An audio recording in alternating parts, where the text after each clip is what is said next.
Merci à vous de vous être déplacés. Alors, je vais me livrer à un exercice auquel je ne suis plus habituée du tout. Je l'ai fait pendant longtemps, mais là, depuis que je suis à ER et que je travaille avec ER, je fais des conférences en général qui sont extrêmement structurées, que je suis sur un papier. Et là, vous voyez, je suis, je peux pas dire les mains dans les poches, mais les mains sur la table. Je n'ai rien préparé puisque je vais vous parler de moi. Et pourquoi est-ce que j'ai besoin de notes quand je fais de l'histoire? Parce que l'histoire, ça s'invente pas. L'histoire, c'est ce qu'on a découvert. Donc, il faut des sources, il faut des choses précises. Là, je vais vous parler de mon parcours. J'ai bien aimé qu'on présente ma prestation comme du kibboutz à Voltaire. C'est vrai que le kibboutz, c'est ma jeunesse. C'est ce qui m'a mis le pied à l'étrier. Voltaire, c'est mon dernier livre. Enfin, mon dernier livre jusqu'à présent. Je suis en train d'en écrire d'autres. Et ce parcours, on peut dire qu'il se déroule sur une quarantaine d'années pratiquement, hein. Parce que je suis pas de toute première fraîcheur, je suis pas de première jeunesse, je vais bientôt arroser 65 ans, hein. Donc c'est ma vie que je vais vous raconter, ma vie à travers mes livres.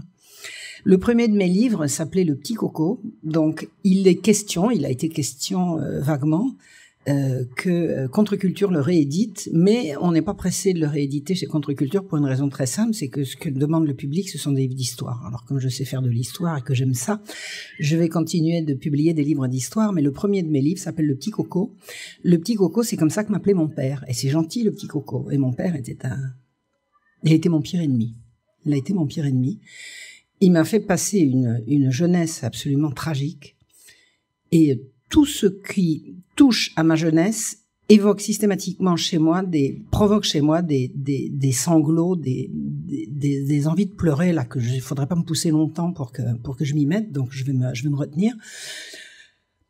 Et le début de mon histoire, Le Petit Coco, c'est quoi? J'ai voulu raconter comment, alors que mon père et derrière lui ma famille ont vraiment opéré tout ce qu'ils pouvaient pour me détruire, j'ai trouvé, je peux pas dire la rédemption, mais la vie, la solution, la source de vie qui m'a vraiment sauvé à la fois la vie mais ma santé mentale dans un kibboutz. C'est-à-dire que moi j'ai grandi en région parisienne. Aussi loin que je remonte dans mon arbre généalogique et dans l'histoire de ma famille, on peut pas plus français. Je pense que les Sigaud sont devenus français en même temps que Clovis, quoi. Donc catholique, français catholique depuis toujours. Et qu'est-ce que je suis allée faire dans un kibboutz? Bon, je vais vous raconter ça en quelques mots.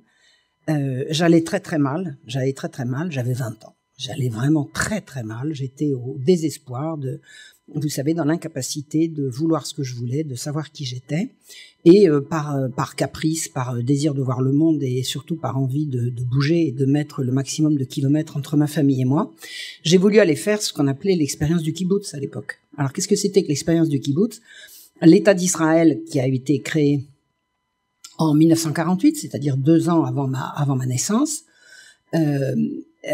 avait sur son territoire, et a encore, sauf que ça n'est plus du tout la même chose maintenant, mais disons, organisé toute la production agricole, enfin la majorité de sa production agricole à partir de communautés agricoles, des kibbutz. Bon.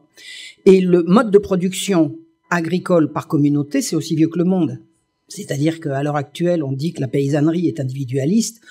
Logiquement, la paysannerie, elle est communiste, elle est communautaire, non pas communautaire dirigée par l'État, de communauté dirigée par elle-même. C'est ça, nos aïeux étaient des gens qui vivaient dans des communautés villageoises, dans lesquelles chacun avait son rôle et le règlement était édicté pour et par les membres de la communauté. Et le kibboutz a été une tentative, enfin une décision prise par le mouvement sioniste de prendre possession du sol pris aux Arabes, hein, ça c'est clair. Hein, moi je voulais pas le savoir à l'époque, mais c'est quand même la réalité, à partir d'un mode de production communautaire, c'est-à-dire du kibboutz. Et les kibbutzim, des kibbutzim, c'est du pluriel, les kibbutzim avaient plaisir et intérêt à organiser à faciliter la venue de gens qui n'étaient ni juifs ni sionistes pour leur montrer ce que c'était, et pour rendre Israël sympathique à des jeunes de ma génération. C'est comme ça que ça se passait. Donc, on arrivait au kibbutz. Le kibbutz, c'est un village avec une salle à manger commune, avec des chambres individuelles ou des petits appartements individuels, une salle à manger commune. Tout était en commun. L'éducation des enfants se faisait dans des maisons d'enfants. La cuisine était commune, la salle à manger était commune, la lessive se faisait en commun. Enfin, c'était une espèce. Moi, ça me donnait l'impression, non pas d'être un camp de vacances parce qu'on travaillait dur, mais d'être une espèce de village. Vous savez, j'étais rayonnante, j'étais jolie, j'étais jeune, j'avais une espèce de pêche extraordinaire. J'ai appris à revivre là, c'est-à-dire que je suis arrivée complètement névropathe, complètement hystérique. Mais ça, vous savez, l'hystérie, faut pas en rire, c'est une maladie avant tout. Hein. C'est une souffrance en tout cas. Je sais pas si c'est une maladie, mais l'hystérie c'est une souffrance. C'est vraiment une incapacité. La personne en proie à l'hystérie, à la femme. Il y a des hommes hystériques aussi, mais enfin c'est quand même beaucoup plus souvent un mode de fonctionnement féminin. On entre dans l'hystérie pour échapper à la réalité des sentiments qu'on éprouve. C'est-à-dire qu'on les exagère pour ne pas les ressentir. Et c'est avant tout une souffrance. Et j'ai appris vraiment au kibbutz à remettre les pieds sur terre. Par exemple, moi j'arrivais d'un environnement, alors à Paris c'était gauchiste, c'était nihiliste, c'était complètement crétin. Travailler, c'était engraisser un patron. Arriver au kibbutz, travailler, c'était gagner son pain, c'était gagner sa croûte. Le travail, c'était une valeur. J'ai réappris le travail là-bas. Et on me disait, on te demande pas ce que tu fais, on veut simplement savoir si tu le fais bien. Voilà, quoi que tu fasses. C'est-à-dire si tu ramasses les œufs, ou si tu fais la lessive, ou si tu fais la vaisselle, ou si tu t'occupes des enfants, fais-le bien. Fais-le bien. Il n'y avait pas de spécialisation, tous les travaux au kibbutz c'était rotatif. Hein, une fois qu'on avait fait la vaisselle, on passait à autre chose. Et tout le monde passait à son tour de vaisselle. La vaisselle, c'était pas un truc spécialisé, c'était la corvée. Tout le monde y passait, y compris le secrétaire général, y compris l'expert comptable. Tout le monde passait à son tour de vaisselle. J'ai trouvé au kibbutz un mode de vie d'abord qui me plaisait, que je recherchais. J'ai toujours voulu vivre à la campagne. Et surtout, j'ai trouvé des gens qui m'ont tellement aimé, qui m'ont tellement prise pour ce que j'étais, qui ont été tellement indulgents avec mes excès, avec mes défauts, et qui m'ont tellement aimé comme j'étais que... Écoutez, ça fait tellement longtemps que c'est passé, mais je suis encore étreinte de l'émotion que ça me procure. Ils m'ont sauvé la vie.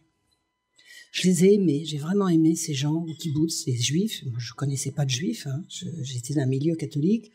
Alors j'avais une copine qui était juive, mais enfin bon, c'était ma copine. Et puis j'étais quand même dans un environnement où les juifs c'était les autres. Alors que là, je suis tombée dans un environnement, je suis tombée dans un gros village de gens qui m'ont tout simplement aimé, défendu, apprécié pour ce que j'étais.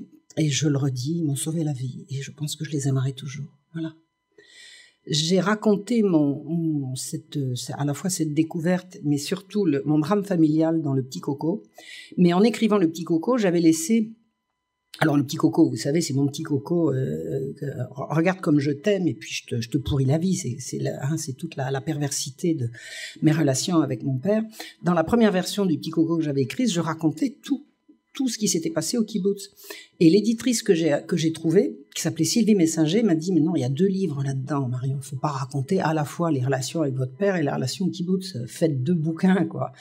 Donc, j'ai laissé tomber l'aspect purement israélien que dans Le Petit Coco, j'évoque, mais dans lequel je n'approfondis pas. Et je me suis centrée dans ce livre, Le Petit Coco, sur essentiellement mes rapports tragiques avec ma famille. Et j'ai fait un livre tellement violent, tellement virulent, qu'il y a des gens qui me disaient, Marchand, ce livre marchera pas, il est trop dur. J'ai dit, mais enfin, c'est quoi dur? Je suis encore là, quoi. Je suis pas morte. Je suis là devant vous. Oui, mais c'est trop dur.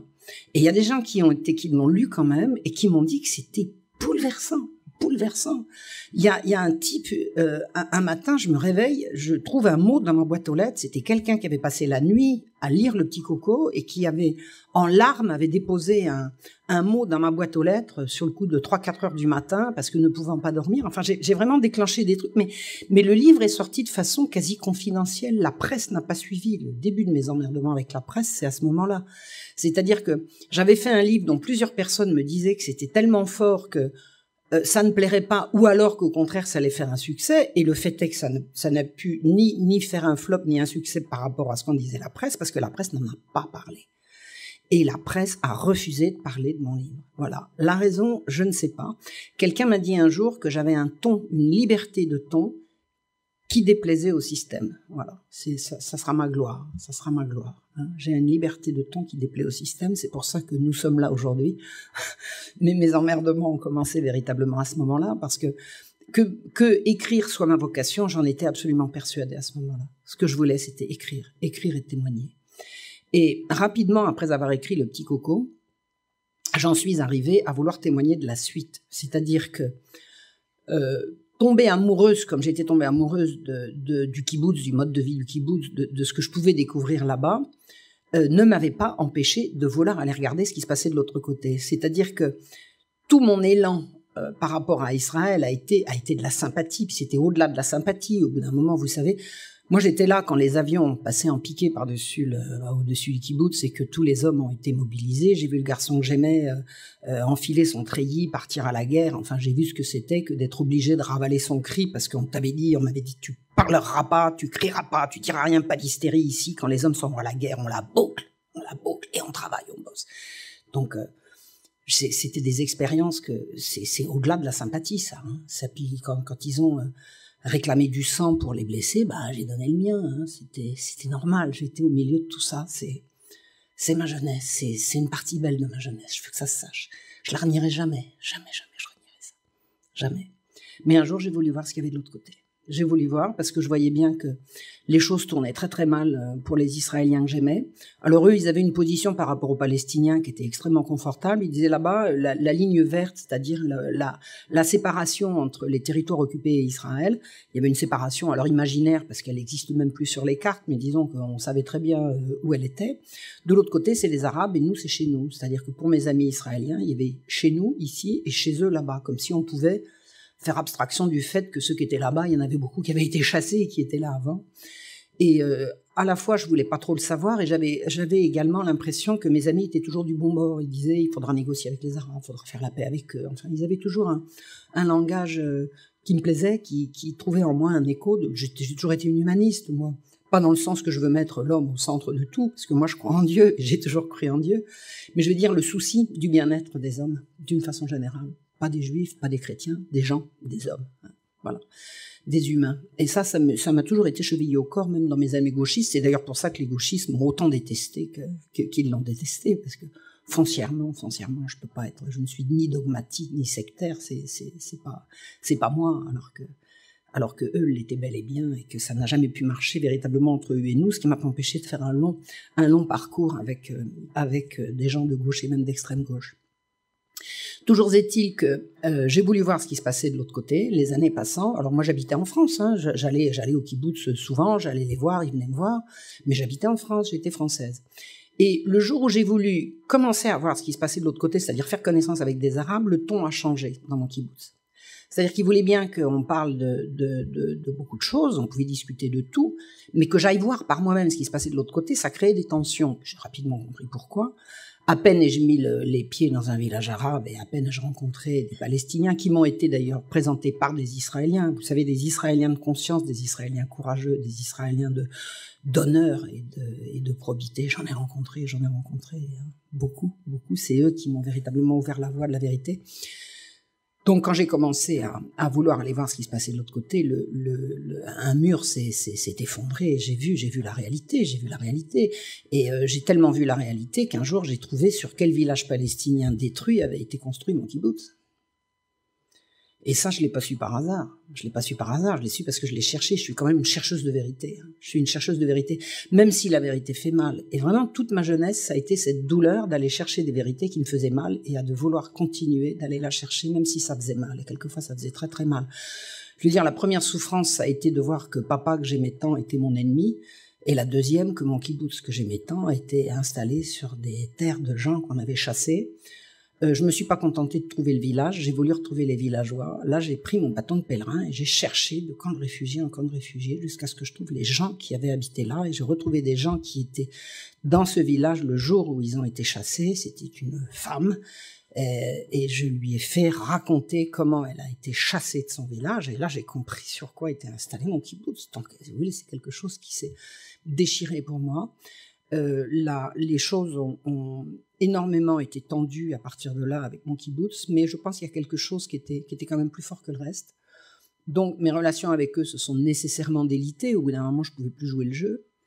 Je leur conserve mon affection, je leur conserve mon amour. Maintenant, ce sera de loin, parce que je veux plus aller là-bas, parce que j'ai compris, parce que j'ai fini par apprendre l'arabe, j'ai fini par rencontrer des Palestiniens, et là, la somme d'atrocités qui ont été commises pour que mon kibboutz puisse s'installer indépendamment de lui, hein, j'ai fini par prendre conscience et je suis devenue, mais véritablement antisioniste. Alors, je pourrais jamais être antisémite, je veux dire, je leur dois tout, c'est clair. Je veux dire, toutes les valeurs. Moi, j'ai été la religion qui était la mienne quand j'étais jeune, le catholicisme qui était le mien était toujours une espèce de catholicisme de négation de soi. Alors, j'ai fait ma petite enquête dans ma famille et il apparaîtrait qu'il y avait eu des influences assez jansénistes dans l'environnement de ma famille, c'est-à-dire la religion est triste, on est là pour en baver et le bonheur n'est pas de ce monde. C'est à la fois janséniste, à la fois protestant. Alors je sais qu'il y a beaucoup de catholiques qui sont comme ça, puis les jansénistes étaient des catholiques, hein. C'était une secte déviante, mais c'était quand même a priori des gens qui n'avaient pas rompu avec Rome. Mais enfin ça je l'ai su qu'après. Ce que je veux dire c'est que vivre un catholicisme jansénisant, c'est avoir de la religion la vision de quelque chose qui vous empêche de vivre et qui vous empêche de vous accomplir. C'est vraiment comme ça que je l'ai vécu. Je ne le vis plus comme ça maintenant, parce que pour moi, véritablement maintenant, la religion telle que je la vis, c'est un accomplissement de soi avec les autres, donc c'est pour le bonheur commun, c'est pour l'accomplissement de chacun, mais tel que je le vivais quand j'étais jeune, c'était pour la négation de soi, la négation de moi-même, c'est-à-dire que tout ce que je pouvais vouloir était nécessairement mauvais. Il est bien évident que ce que les Juifs que j'ai connus, que j'ai aimés, m'ont appris, c'est l'inverse. Accomplis-toi toi-même. Et il y a un très très bel adage qui est tiré des Maximes des Pères qui dit « Im einini li mili » si je ne suis pour moi, qui est pour moi? Accomplis-toi toi-même, personne ne le fera à ta place. C'est ça qu'ils m'ont appris. Et c'est en fonction de cette conviction que j'avais qu'effectivement il fallait que je m'accomplisse moi et que j'aille au bout de moi-même, que j'ai refusé de me taire quand j'ai vu les crimes dont ils étaient les complices, actifs ou passifs. Plus souvent passif qu'actif, pour ce qui concerne ceux que j'aimais, mais d'une façon générale quand même, je veux dire, j'ai bien compris sur quoi avait été fondé l'État d'Israël, et là, quand j'ai commencé à prendre parti pour les Palestiniens, le monde s'est de nouveau écroulé autour de moi. Ça a été une deuxième souffrance intense. La première, c'est papa est mon ennemi, la deuxième, c'est mon kibboutz, ce n'est pas du bon bord, et m'accomplir moi, ça va consister à prendre la défense de ces Palestiniens que pendant des années, dans le meilleur des cas, on disait c'était des braves blancs, après tout, un peu con, mais ou alors des ennemis, des pirates, des terroristes et des assassins. Je sais bien que non, les Palestiniens, c'est un peuple, c'est comme vous, c'est comme moi, et l'injustice qui leur est faite, j'ai estimé, mais vraiment de mon devoir, moi qui suis une chercheuse de vérité, de témoigner de la vérité que j'avais vue. Donc j'ai écrit un deuxième livre, qui s'appelait à l'époque « Les deux cœurs du monde », du kibboutz à l'intifada, comme sous-titre. Et ce livre, au moment où je l'ai écrit, a déclenché l'enthousiasme de mes éditeurs. Mes éditeurs, c'était Flammarion. Alors, ma première éditrice, c'était Sylvie Messinger, une petite éditrice, mais elle a mis la clé sous le paillasson, pas à cause de moi, je vous rassure tout de suite. 10 ans peu après, mon livre a été un des derniers qu'elle a publié pour essayer de remonter sa boîte, puis ça n'a pas marché. Mais là, j'étais tombée chez Flammarion, et Flammarion mettait beaucoup d'espoir dans ce livre. Et mon éditrice, qui s'appelait Françoise Verny, m'avait dit on tient là un bouquin extraordinaire, c'est-à-dire c'est Israël vécu de l'intérieur, sans aucun accent de haine à aucun moment, avec beaucoup de colère quand la vérité est découverte, mais aucun accent de haine, énormément d'amour, énormément de lucidité, de pas vers l'autre. Enfin, elle tenait un chef-d'œuvre, elle était persuadée, elle avait fait le pari sur moi. Le jour où elle m'a présenté aux représentants qui allaient diffuser mon livre dans les librairies, j'ai été applaudie, quoi. Les gens se sont levés en disant on tenait le chef-d'œuvre. Et puis quelqu'un s'est manifesté. Alors là, je vous demande pas de me dire qui. Je suppose que chacun peut imaginer. Sauf que ces gens-là n'ont pas de nom précisément. Mais mon éditrice a reçu un coup de fil virulent. Et au moment où mon livre est sorti, j'avais des rendez-vous sur France Inter, sur la 5. Enfin, je devais faire l'ouverture de journal. Et puis tout a été annulé comme ça. Hop, brusquement. On n'a plus entendu parler de Marion Sigaud. Mon livre était, comme j'avais fait une belle présentation devant les éditeurs, mon livre était à la devanture de toutes les librairies de France et de Navarre. Il a disparu. Et il a disparu non seulement des devantures des librairies, mais des stocks, puisqu'il a été ramené chez Flammarion et pilonné jusqu'au dernier. Mon livre a été pilonnés, alors que légalement, ils n'ont absolument pas le droit. S'ils prétendent que le livre ne se vend pas, ils sont obligés de me le représenter, moi, à la vente à prix. Rien, ils n'ont rien fait comme il fallait. Ils ont pilonné ce livre jusqu'au dernier, et tenez-vous bien, ils m'ont rayé de leur catalogue. Je ne suis, si vous cherchez Marion Sigaud dans le catalogue de Flammarion, il n'y est pas. J'ai conservé des exemplaires avec la couverture, hein, il y avait marqué Flammarion dessus, avec Marion Sigaud en haut. J'ai été sabordée, mais fusillée, pour avoir osé écrire un livre dont tout le monde attendait que ça soit un chef-d'œuvre. Il est là-bas, je l'ai réédité. C'est Alain qui l'a réédité. On y viendra tout à l'heure.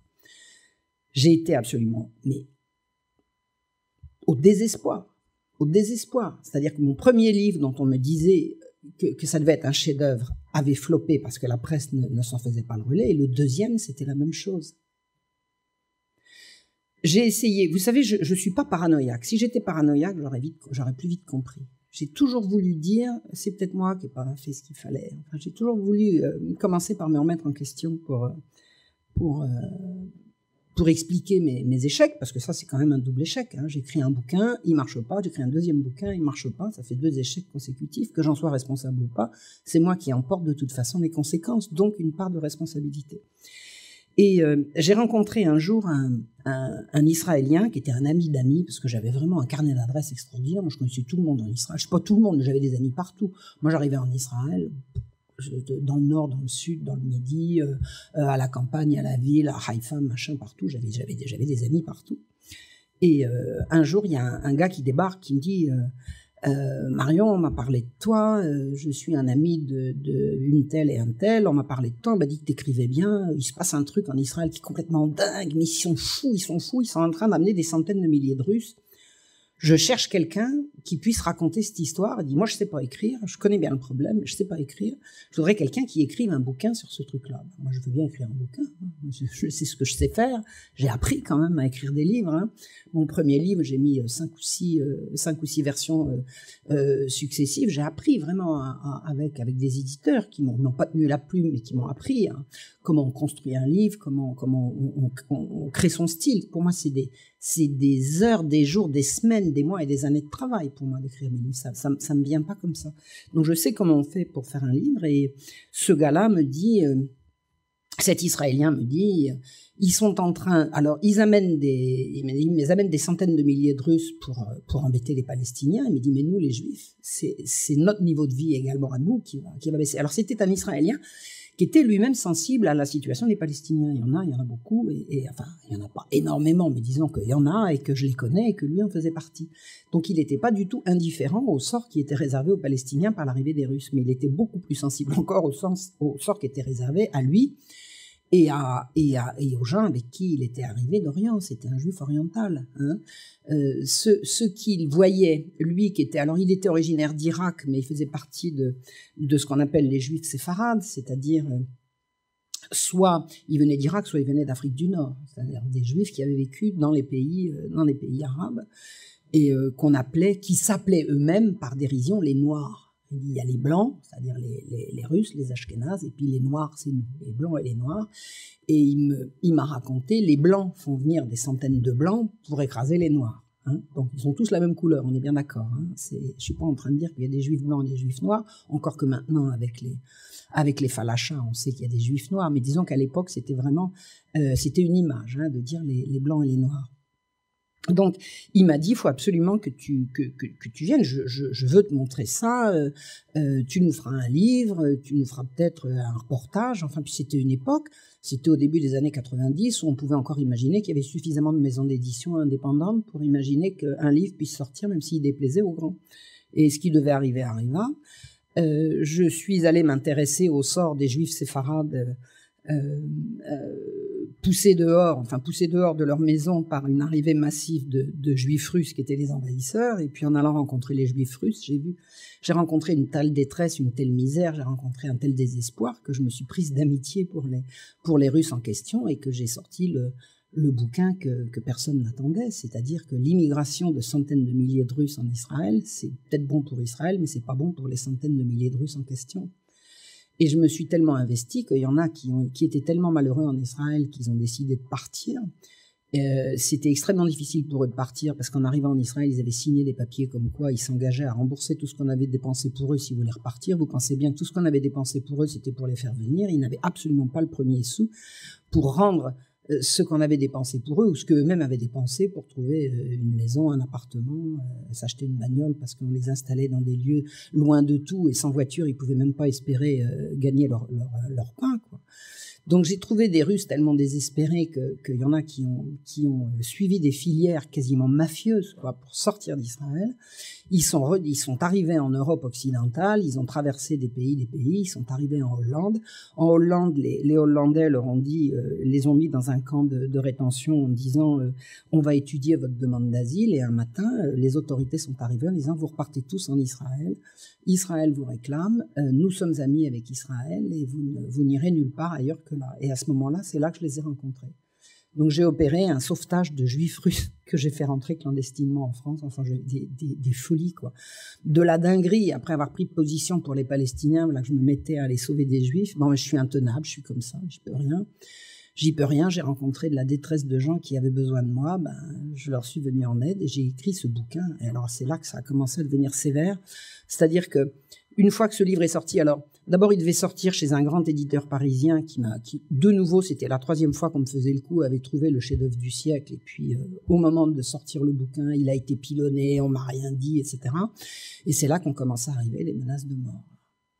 Là, c'est devenu sérieux. Il y avait des gens qui venaient rôder dans ma cour. J'habitais un petit appartement au fond d'une impasse à Paris. J'avais des messages menaçants sur mon répondeur. Un jour, on m'a fait le coup je faisais une conférence, on m'a fait le coup de l'alerte à la bombe. J'ai dit non, il se passera rien, vous inquiétez pas. Je voulais surtout pas faire sortir tout le monde affolé avec des mecs goguenards de l'autre côté qui nous auraient fait un doigt d'honneur. J'ai dit non, il n'y a pas d'alerte à la bombe, laissez tomber. Effectivement, c'était une fausse alerte. Enfin, si le coup c'était de m'empoisonner la vie, c'était bien trouvé. Donc, comment est-ce que j'ai fait pour publier ce livre quand même? Une fois que mon éditeur m'a largué en race campagne, il m'avait demandé pour pouvoir me rendre mes droits que je lui rende mon avaloir. L'avaloir, c'est la somme qu'il m'avait donnée pour que j'écrive. Figurez-vous qu'avec l'avaloir en question, j'avais travaillé, donc j'avais vécu pendant ce temps-là. J'avais payé mes factures, j'avais pas mon loyer parce que j'étais propriétaire de ma maison, mais j'avais payé l'essence pour ma voiture, le gaz, l'électricité, le téléphone, le chauffage et le reste. Donc lui rendre l'argent qu'il m'avait donné, c'était le trouver où, puisqu'il m'interdisait de vendre mon livre et de pouvoir. C'était vraiment le piège, quoi. C'était le piège, c'était infernal. C'était infernal. J'ai dit mais publiez mon livre. Ah ben non, on vous le publiera quand vous aurez mis des notes de bas de page à tout. Mais les notes de bas de page, moi j'avais des témoignages de gens qui s'étaient confiés à moi. Vous voulez que je leur donne le nom, leur numéro de téléphone, leur matricule et puis qu'on les livre à la police tant qu'on y était. Bah oui, pourquoi pas. Non, mais attendez, j'ai dit non, il n'en est pas question. J'ai trouvé finalement un éditeur qui a accepté de reprendre les droits moyennant que ci que là, c'était l'Harmattan. Se faire publier chez l'Harmattan, c'est pas se faire publier, c'est quasiment, enfin bon, ça se fait pas de dire du mal des gens publiquement, mais enfin bon, ils n'ont pas levé le petit doigt pour m'aider à promouvoir le livre. Et quand je suis allé les voir pour leur demander ce qu'on appelle un service de presse, c'est-à-dire des exemplaires gratuits à donner à la presse, ils m'ont dit qu'ils n'en avaient plus. Alors j'ai dit comment avez-vous fait pour ne plus avoir de service de presse alors qu'on n'a pas envoyé de service de presse? Il me dit si on les a envoyés. Alors j'ai dit à qui? À qui? Et l'attaché de presse m'a dit c'est un livre sur Israël. Oui, alors elle est allée dans le répertoire de tous les destinataires des livres sur Israël, c'est-à-dire l'agent juif, le machin, toutes les organisations juives sionistes de France et de Navarre, ils avaient tous un exemplaire de mon livre, et il n'y en avait plus pour les autres. C'est eux. C'est évident. C'est évident. Alors c'est là que je suis devenue, pour dire, la femme à abattre, parce que je suis toujours là.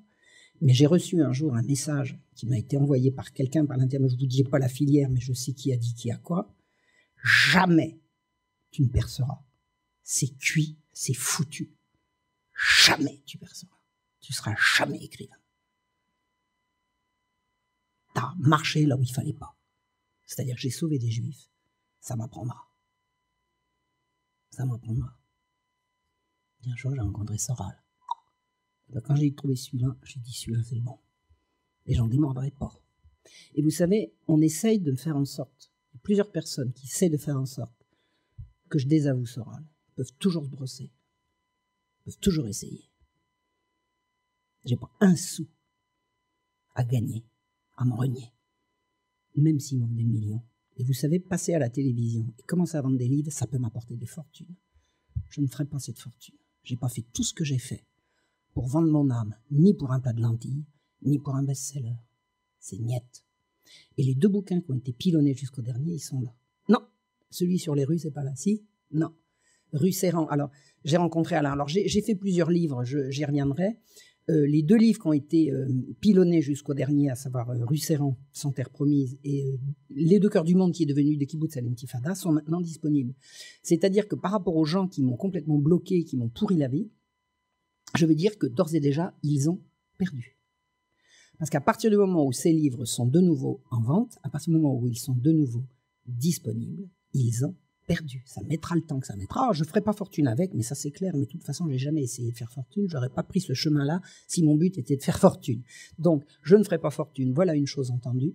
Mais ils ont perdu. Et ce que j'ai écrit sur les Russes et sur la façon dont les Israéliens traitent les Juifs, ont traité les Juifs russes et ce qu'ils leur ont fait, ça circule. Et ça continuera de circuler.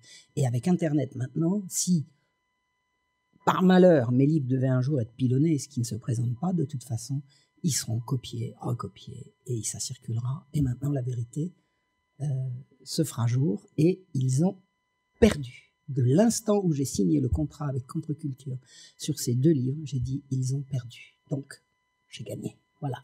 Maintenant, je vais vous raconter comment on passe du kibbutz à Voltaire. Maintenant, je vous ai raconté comment on passe du kibbutz à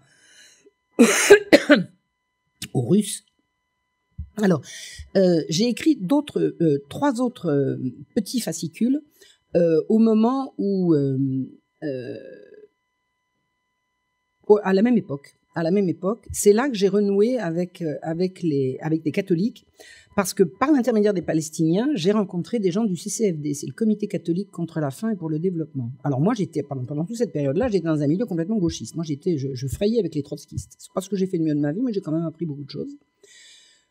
On peut toujours tirer le maximum de toute expérience. J'ai appris beaucoup de choses chez les trotskistes. Je n'ai pas que perdu mon temps, disons. Et donc, c'est la première fois que, depuis des années, que je renouais avec un milieu catholique. Et c'est un Palestinien qui m'avait dit « Ouais, tu connais pas le CCFD, ils sont vachement sympas, ils nous aident bien, on leur présente des projets, ils nous aident à les financer et tout. » Donc, j'ai fait connaissance avec le CCFD qui m'ont dit « Écoute Marion, on sait que tu as une bonne plume, hein, tu écris bien. On voudrait pour les donateurs, c'est-à-dire les gens qui donnent de l'argent pour les projets qu'on soutient, on voudrait leur faire des petits fascicules pour raconter à quoi est utilisé l'argent qui est donné. » C'est bien, c'est une bonne idée. Donc, ils ont dit on va créer une collection, c'est toi qui vas ouvrir la collection, les acteurs du développement. Voilà, donc territoire occupé, arabe israélien. J'ai fait un livre qui s'appelle Libre femmes de Palestine, dont je suis assez fier. Je veux dire, j'ai vraiment rendu un hommage vibrant aux femmes palestiniennes qui passent toutes pour des abrutis de bonnes femmes opprimées. Les femmes palestiniennes, elles ont une niaque, elles ont une force, elles sont vraiment merveilleuses, quoi. J'ai vraiment rencontré des femmes extraordinaires pas que les femmes, hein, je veux dire, j'étais partie étudier un système de santé, et le système de santé était initié par des hommes, en l'occurrence un certain Mustapha Barghouti, qui commence à être connu maintenant. Et il a délégué il a délégué à des femmes la dispersion de toute l'information sur la santé.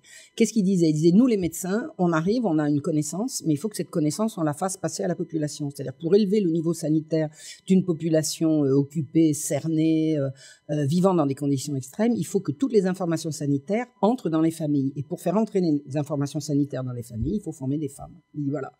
On veut que quelque chose, on veut qu'une information essentielle passe à la population, il faut la dire aux femmes, les femmes. Et il disait lui-même, je ne sais pas si c'est lui qui m'avait dit ça ou si c'est un de ses collaborateurs, il disait quand on donne une information vitale à un homme, il met une plaque et il demande des sous. On dit la même chose à une femme, elle appelle les copines en disant « Psst, on va pouvoir élever le niveau sanitaire, voilà combien il faut faire pour soigner les gosses, tchac, tchac, tchac, et ça part comme ça. » Donc c'est peut-être un peu caricatural, mais c'était l'esprit.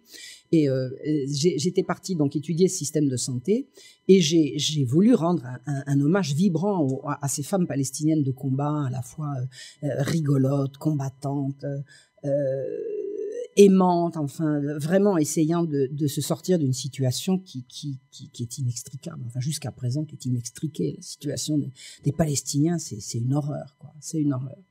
Donc j'ai fait 3 livres comme ça avec le CCFD. J'ai fait un livre qui s'appelle Mansour Kardosh, Injuste à Nazareth, où je parle des Arabes israéliens. Les Arabes israéliens sont les Palestiniens qui sont pas partis en 1948, donc ils sont restés et ils sont devenus israéliens. Ils sont devenus israéliens sur le passeport, mais sur la carte d'identité, à la place de juif, il y a marqué arabe. Et croyez-moi, ça change beaucoup de choses. Donc, Mansour Kardosh est un vieux monsieur qui est mort maintenant et qui a été un des tout premiers résistants palestiniens. Il fait partie de ces Palestiniens qui ne sont pas partis. Et le début de la résistance palestinienne, contrairement à ce qu'on peut croire, ce n'est pas ceux qui sont partis d'Israël et qui sont allés dans les pays alentours, dans des camps, qui ont initié la première résistance, ce sont ceux qui sont restés. Voilà, c'est pas parce que c'est mieux, c'est passé moins bien. Chronologiquement, c'est comme ça que ça s'est passé. Les premiers à manifester véritablement leur résistance, ça a été les Arabes israéliens. Donc j'ai fait ce livre sur Mansour Kardosh.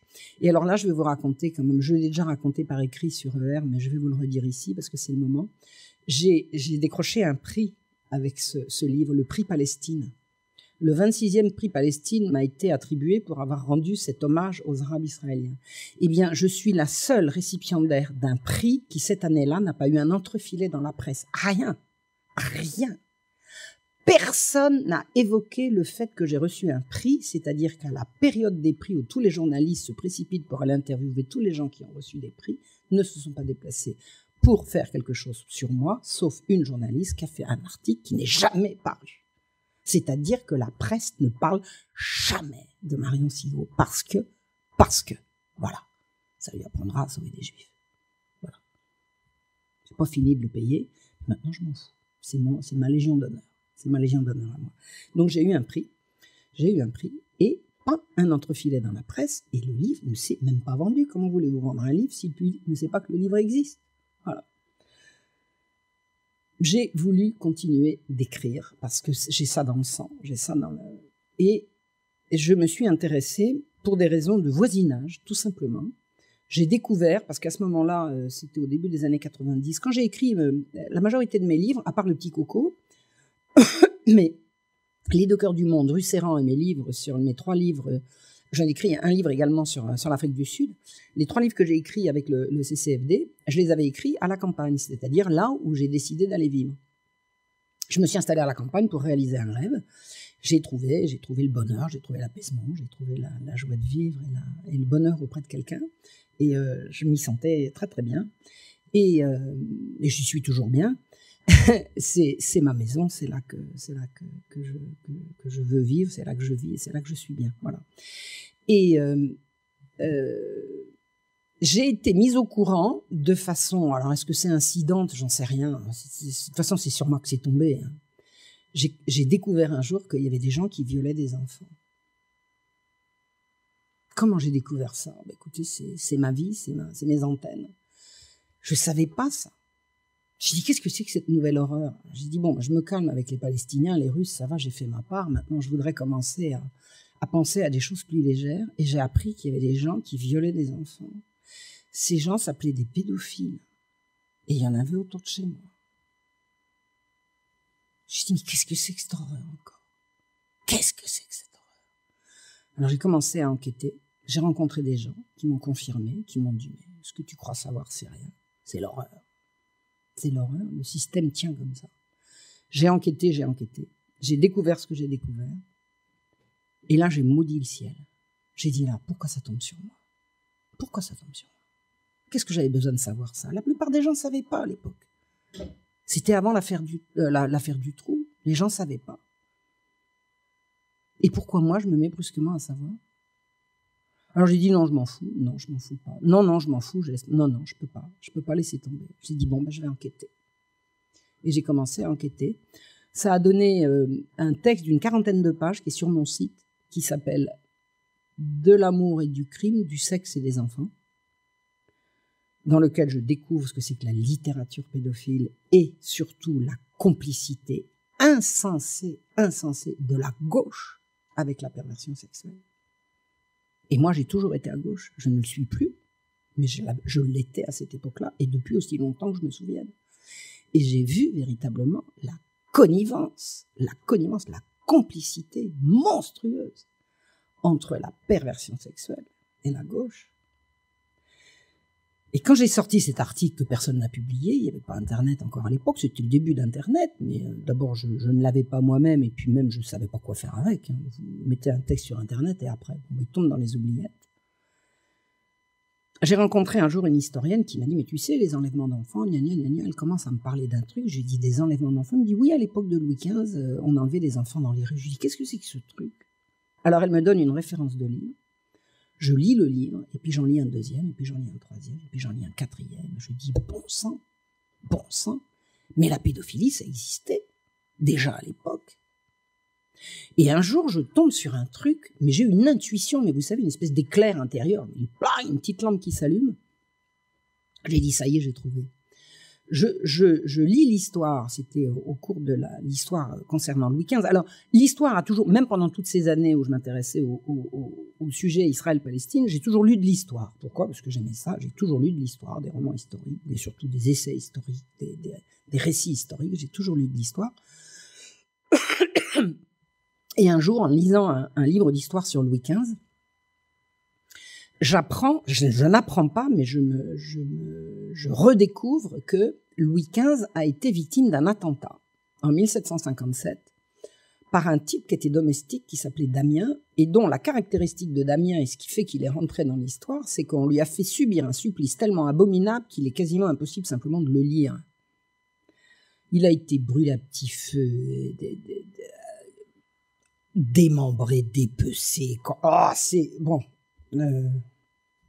Pas de détails, pas ici. Une épouvante. Me disait mon père, en plein siècle des Lumières, parce que mon père était un féru d'histoire, et c'est lui qui m'a passé le virus, il m'a pas passé que du mauvais, mon père, hein, il m'a passé quelques trucs bien. Et je disais, mais qu'est-ce que c'est que cette histoire-là ? Il y a un gars qui attaque le roi, et personne n'est fichu de dire pourquoi il a dit ça.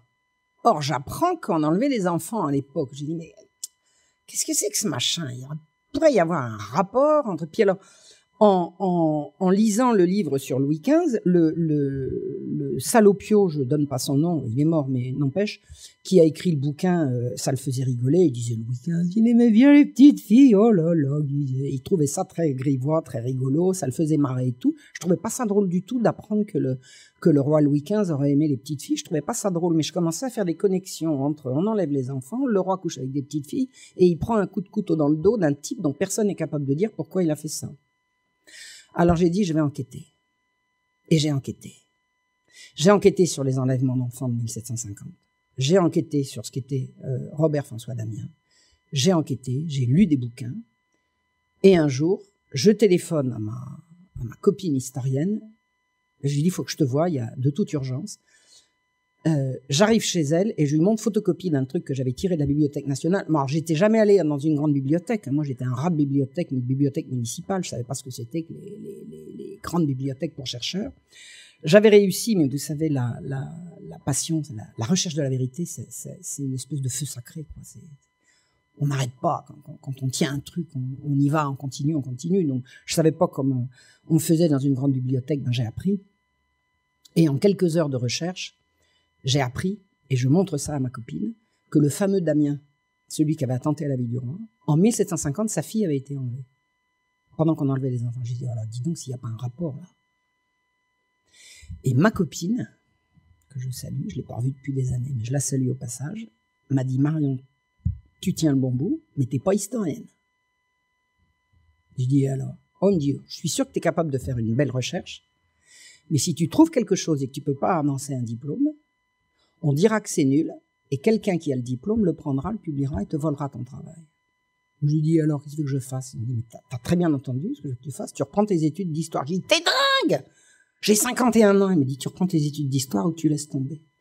J'ai repris mes études d'histoire. J'avais 51 ans. J'ai recommencé à zéro, j'avais juste le bac. J'ai passé 3 années en une seule, tac, tac, tac, et j'ai enchaîné. Et j'ai découvert le secret de Damien. Le secret de Damien, c'est quoi ?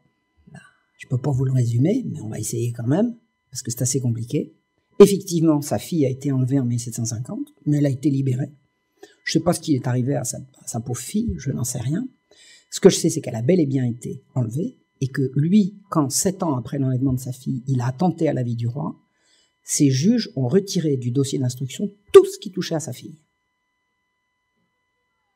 Et sa fille, au moment où elle a été arrêtée, parce que toute la famille a été arrêtée, on prétend que son premier interrogatoire suit de 48 heures son arrestation, comme si on ne l'avait pas immédiatement interrogée. C'est-à-dire qu'en fait, tout ce qu'elle a pu dire au moment de son arrestation a été retiré. C'est-à-dire qu'il y a un loup dans le dossier d'Amiens qui touche à sa fille.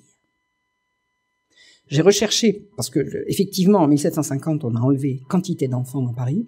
Les parents se sont révoltés, ça a été des émeutes absolument insensées, mais d'une violence. Paris était en état de guerre. Les parents se sont rués sur des commissariats où il y avait des enleveurs d'enfants qui avaient été... La police était sur les dents, les autorités étaient affolées, absolument affolées. Les parents étaient devenus fous. Et puis pas que les parents, les voisins, les amis... alors, au début, on enlevait des enfants, ils enlevaient des enfants en douce. Après, ils se sont mis à les enlever un peu moins en douce, un peu plus au vu, au-dessus de tout le monde. Il y a eu des chasses à l'homme, il y a eu des courses-poursuites, il y a eu des commissariats de police lapidés. Enfin, ça a été véritablement un soulèvement de parents.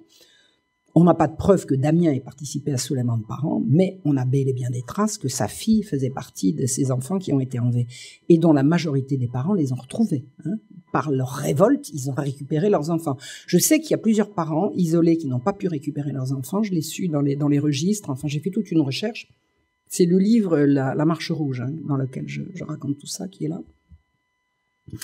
Donc j'ai voulu chercher là où ces enfants étaient rassemblés, s'il y avait la fille de Damien. Donc il n'y avait pas la fille de Damien dans les registres là où je savais que des enfants enlevés avaient été mis.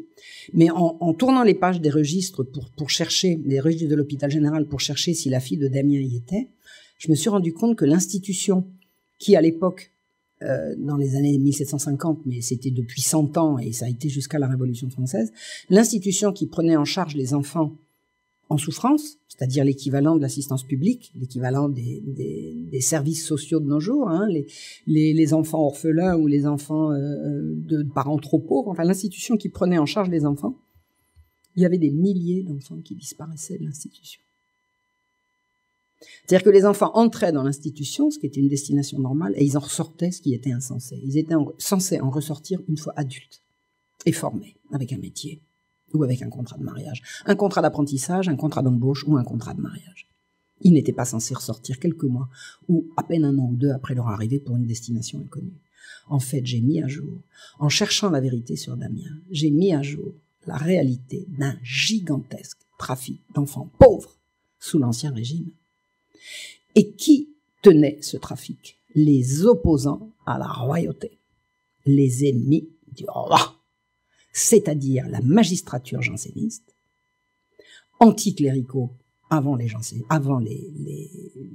francs-maçons, mais les francs-maçons et les jansénistes se croisent, et quand les jansénistes perdent leur raison d'être au moment où ils ont vaincu les jésuites, les francs-maçons reprennent le flambeau, et c'est comme ça que les uns prennent la place des autres. C'est-à-dire que les ennemis, je parle du XVIIIe siècle, pour le reste, je n'ai pas d'éléments, je vous laisse deviner, mais je veux dire, on devine tous et je n'ai pas de preuves. Ce que je peux vous avancer, c'est que les magistrats jansénistes, opposant à mort à l'absolutisme royal, tenaient de main de fer une institution pour enfants pauvres dont les enfants disparaissaient par milliers.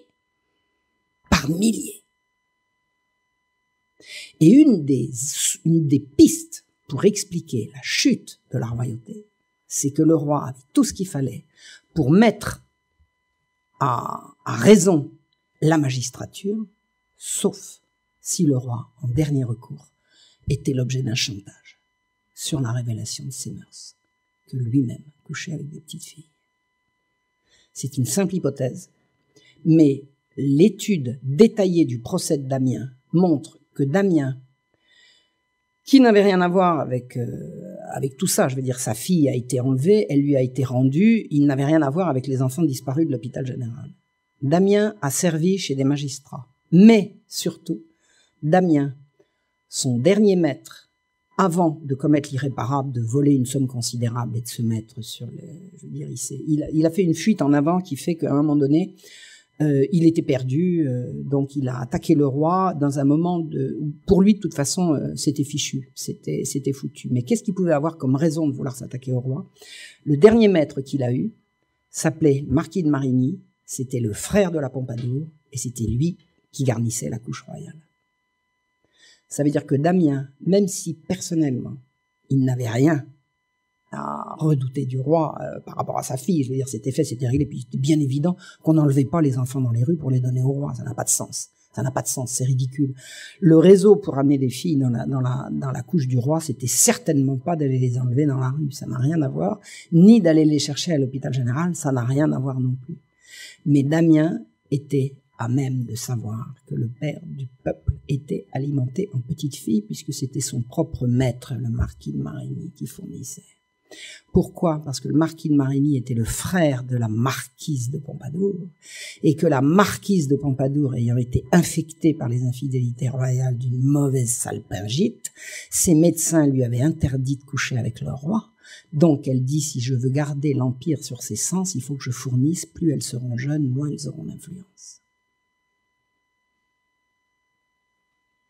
Vous pensez bien qu'avec une découverte pareille, je tenais non seulement un bouquin, mais deux. J'en ai fait un, La Marche Rouge, les enfants perdus de l'hôpital général, où je raconte toute la réalité à la fois de ces enlèvements d'enfants, mais surtout de ces tragiques disparitions d'enfants à l'intérieur de l'institution, par milliers. Mais j'ai également fait le récit de tout ce que j'ai découvert sur Damien. Et là, mon éditrice m'a dit, non, faites-nous un roman. Pourquoi? Ah, c'est mieux. Comme ça, on peut dire Marion Sigaud, elle romance. Hein? Alors, combien de journaux, d'organes de presse, de radio, de télévision ont parlé de mon travail? Zéro. J'ai fait une recherche historique qui a été validée quand même. Alors, j'ai eu mes diplômes, hein, j'ai fait ma maîtrise sur Damien, j'ai eu mention très bien. J'ai fait mon DEA sur la Marche Rouge, j'ai eu mention très bien. Mais il paraît que je suis pas historienne. Enfin, il y a des gens comme ça qui ont décidé que j'étais pas historienne. On s'en fout. Ils diront ce qu'ils veulent. J'ai fait tout ce travail validé par l'université avec zéro retour dans la presse. Ça veut dire que mon nom est sur des listes de gens dont il ne faut pas parler. Il y a des gens qui se sont déplacés pour venir chez moi m'interviewer, qui ont fait des interviews qui n'ont jamais été publiées. Je sais pas comment ça se goupille chez ces gens-là, mais c'est très efficace. C'est très efficace. Et le désespoir qu'a été le mien, quand arrivé à 60 ans, j'ai dit une vie entière à me battre pour la vérité. Une vie entière à me battre pour la vérité. C'est un échec. C'est cuit, c'est foutu, ils sont plus forts. Je n'y arriverai jamais, ils me l'ont dit, ils m'ont maudite. Ils m'ont dit, tu y arriveras jamais. Puis un jour, j'ai vu Soral, j'ai dit non, je vais y arriver. J'ai dit lui, il le fera. Et il l'a fait. Et c'est comme ça que je suis là. Quand j'ai rencontré Alain, il m'a dit, qu'est-ce que vous savez faire? Je lui ai dit écrire. Il m'a dit envoyer. Ça a donné de la centralisation monarchique à la révolution bourgeoise. Après, ça a donné les sorcières et l'Inquisition. Les livres qui vont arriver. Ça a donné la BD sur cartouche. Il va y avoir bientôt une autre bande dessinée sur Damien. Il y a 2 livres qui sont... Alors, La Marche Rouge va être rééditée. Mais il me reste des exemplaires de l'ancienne édition, donc c'est disponible là pour le moment. Et maintenant, c'est parti. Je veux dire, depuis que j'ai rencontré Alain et que je suis... Alors, j'ai adhéré très, très rapidement à ER. Hein. J'ai dit, bon, si il se démène pour publier ce que je fais, la moindre des choses, c'est de participer, quoi. Je suis pas consommateur donc j'ai adhéré tout de suite à ER. On raconte, je suppose, sur Wikipédia que je fais partie de l'équipe dirigeante. Je dirige rien du tout. Je dirige rien du tout à ER. Je fais de l'histoire à ER. Je suis historienne de service. Je ne fais rien d'autre à ER que de faire ce que vous savez et ce que vous entendez et ce qui justifie que vous êtes là, c'est-à-dire faire de l'histoire. Je fais de l'histoire maintenant à plein temps. j'écris des articles, je fais des conférences, je publie. La presse ne veut pas parler de moi. Seulement maintenant, la presse me court derrière. Alors mon grand plaisir, là, mon grand plaisir, c'est quand des journaux ou des radios ou télévisions me téléphonent pour savoir si je veux leur accorder une interview, de leur dire non. Ça, c'est très drôle. J'adore. J'adore. Et je ne ferai pas d'interview à aucun organe, ni de presse, ni de radio, ni de télévision, parce que ça suffit comme ça. Du moment qu'ils me courent derrière, c'est que maintenant ils ont besoin de moi. Quand j'avais besoin d'eux, ils étaient pas là. Ben, ils se passeront de moi comme je me suis passé d'eux. Et pour ce qui me concerne, alors bon, c'est clair que pour moi ça a un prix tout ça. C'est évident que si j'étais dans le système, si le système voulait me relayer, c'est évident que je gagnais beaucoup d'argent. Ben, je n'en gagnerais pas. Voilà, c'est comme ça. J'en gagnais un petit peu, mais ça suffit à mon bonheur. Je vous dis, je ne vendrai pas mon honneur, ma loyauté et ma recherche de la vérité, ni pour un pas de lentilles, ni pour le prix d'un best-seller. Voilà. Donc ça, c'est mon parcours. C'est comme ça que je suis devenue historienne. Alors Voltaire, pourquoi Voltaire? Ben parce que dès que j'ai commencé à m'intéresser à Damien, à l'hôpital général, à tous ces trucs-là, au querelle ecclésiastique, comme n'importe quel historien digne de ce nom, qui travaille sur le XVIIIe siècle, on croise Voltaire partout.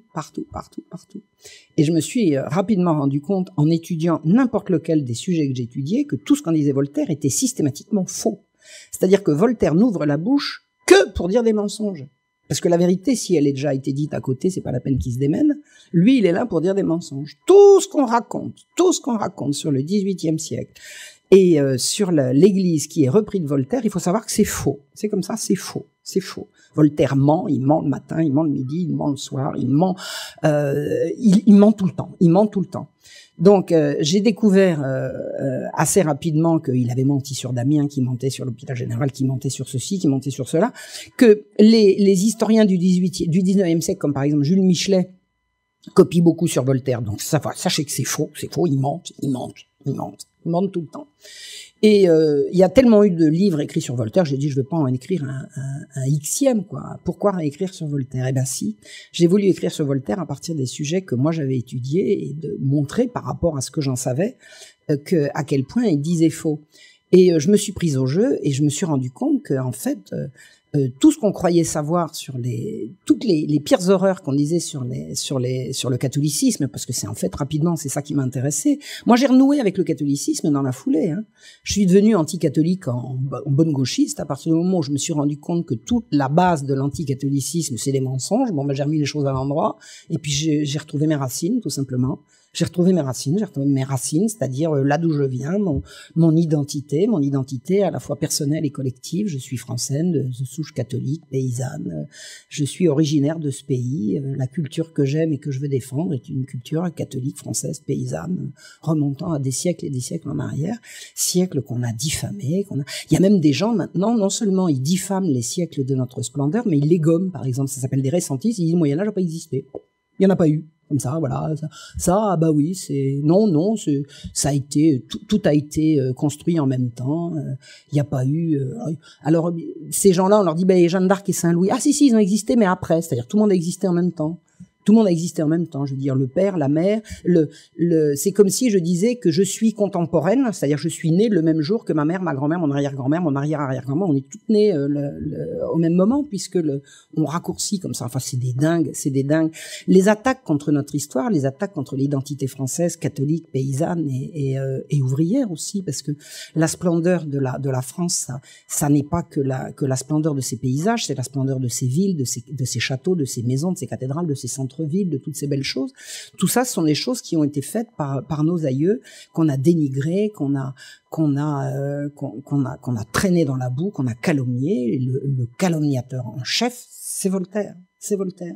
Donc au bout d'un moment, je me suis dit bon, je vais écrire mon livre sur Voltaire. Et puis si Dieu me prête vie, je vais pas en faire qu'un seul, parce que si vous saviez tout ce qu'il y a encore à raconter sur ce salaud, il y a vraiment de quoi faire.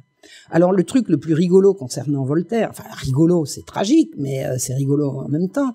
Qu'est-ce qui fait la renommée mondiale de Voltaire? C'est qu'il a fait réhabiliter Calas. Calas est un malheureux protestant qui a été condamné à la roue pour prétendument parce qu'il avait tué son fils, alors que c'était uniquement parce qu'il était protestant. Son fils s'est suicidé, c'est ce qu'il nous dit Voltaire. Ben, quand vous mettez le nez dans le dossier, vous voyez que le fils s'est pas suicidé, que c'est le père a bel et bien tué le fils, et que ça n'a rien à voir avec le fait qu'il était protestant, mais parce que le fils volait dans la caisse et que le père lui a fait une correction qui vraisemblablement a mal tourné. Et avec ça, on nous fait passer les Français catholiques pour des intolérants, et on fait de Voltaire un grand héros, alors que c'est un diffamateur, un calomniateur, un manipulateur. Et la réhabilitation de Calas, c'est simplement une honte. C'est une honte. Vous avez un jugement qui a été rendu en bonne et due forme par 2 tribunaux, un tribunal de première instance qui s'appelait le Capitole à Toulouse, et en deuxième instance, la Cour d'appel, un jugement en appel qui a été rendu par le Parlement de Toulouse. Eh bien, ces 2 jugements ont été cassés par le Conseil du roi, c'est-à-dire un aréopage de ministres et de juristes qui avaient été sélectionnés en fonction des intérêts du moment. Les intérêts du moment, c'était de réhabiliter les protestants, parce que les protestants, c'était la banque. Et les catholiques étaient des sous-développés qui voulaient pas faire de l'argent avec de l'argent, alors que les protestants, eux, ils avaient compris la bonne combine. Bon, je tire pas sur les protestants en général, là, il s'agit bien de la banque, hein.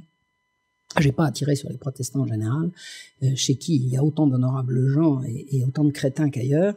Mais ce qui intéressait Voltaire, c'était pas les braves gens. Il en a jamais rien eu à faire. Ce qui l'intéressait, c'était les protestants en tant que banque protestante, puisque son propre banquier était lui-même protestant et qu'il était à côté de Genève et que tout son comité de réhabilitation de Calas, c'était toute la coterie des gens qui voulaient pouvoir rentrer, et ils sont tellement bien rentrés que Louis XVI a pris un ministre protestant qui s'appelait Necker, et la suite de ça, c'est comment on appelle ça? La convocation des États généraux. Vous avez entendu parler? Voilà.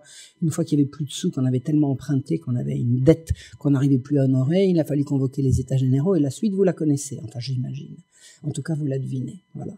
Donc ça, c'est la responsabilité de Voltaire dans toutes ces saloperies-là. Quand j'ai commencé à découvrir ça, j'ai fini par dire d'accord, ok, je vais faire un livre sur Voltaire.